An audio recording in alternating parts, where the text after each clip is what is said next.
Have you ever wondered why we have to go through so much struggle in our life? Why do good people suffer?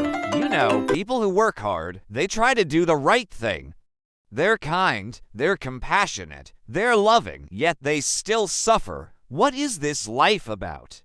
Why do we have to go through so much pain and hurt and trauma and tragedy sometimes? I heard one quote that really helped me with this, and here it is.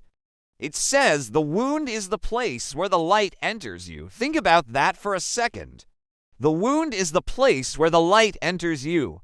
This quote is by a man named Rumi. He was a 13th century Persian poet, but also a philosopher, a theologian, a Sufi mystic. So he was a seeker of truth. He was a man who studied life, and he tried to understand it. And what he said is that the wound is the place where the light enters you. Now, if you think about this for a second, it makes total sense. Have you ever seen a plant that's growing?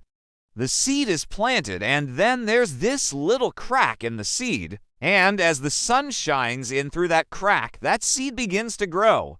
And without that sunshine, that seed does not sprout. The same is true with us. We have to have a wound. We have to have a pain. We have to have a struggle, and the bigger the pain, the bigger the wound, the more the light can come in, and the more we can grow. You can look at every great person that has ever lived, and you will see that they had tremendous pain. Everything that you've ever learned in school, everything that you know today, someone suffered for that. Someone went through pain so that you could learn it. You know, they say that behind every great man is a woman rolling her eyes wondering what he is gonna do next. But seriously speaking, there's a lot of truth to that because these men were visionaries. They saw something that didn't exist and they created it.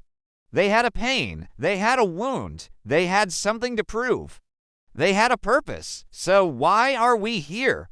Why are we going through all this pain? Because we are here to grow. We are here to become something bigger than we are. You know, the caterpillar has to be in this cocoon. It has to die before it can become a butterfly.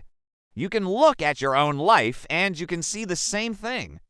Every time you go through a period of growth, it's because you had some kind of pain or some kind of wound. There is this story about a king who goes to visit a wise man, and he asks the wise man a simple question. He says, "How do you stay so calm and peaceful when everybody else is freaking out? How do you stay so centered?" The wise man turns around and looks at the king, and he says, "Because I have no attachments." He says, "My son, my daughter, I love them very much, but I don't own them.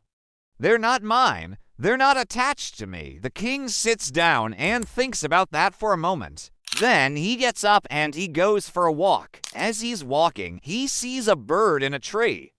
And the king looks at the bird and the king says, "That bird is so free. That bird is so happy. Why am I so unhappy?" The king goes back to the wise man and he sits down and he says, "I think I understand what you mean." He says, "You don't own the bird. You don't own your son. You don't own your daughter. You don't own anything." The wise man looked at the king and he said, "That's right. You only own yourself. You have to let go of everything else. You can't be attached to it." When we get attached to things, when we get attached to outcomes, when we get attached to people, when we get attached to our pain, then it becomes unbearable. When we don't get attached to it, when we can detach from it, when we can look at it, observe it, but we're not in it, then we can go through tremendous pain, and that pain actually helps us grow. So the next time you go through a period of pain, the next time you go through a period of struggle, instead of complaining about it, instead of being in it, try to be detached from it. Try to look at it objectively, and you will see that it is helping you grow. You know, the alchemist said it best. He said, "Everything that happens in your life is an act of God. Everything that happens in your life is an act of God. It is a gift. It is a blessing. It is helping you become who you're supposed to become." So the wound is the place where the light enters you.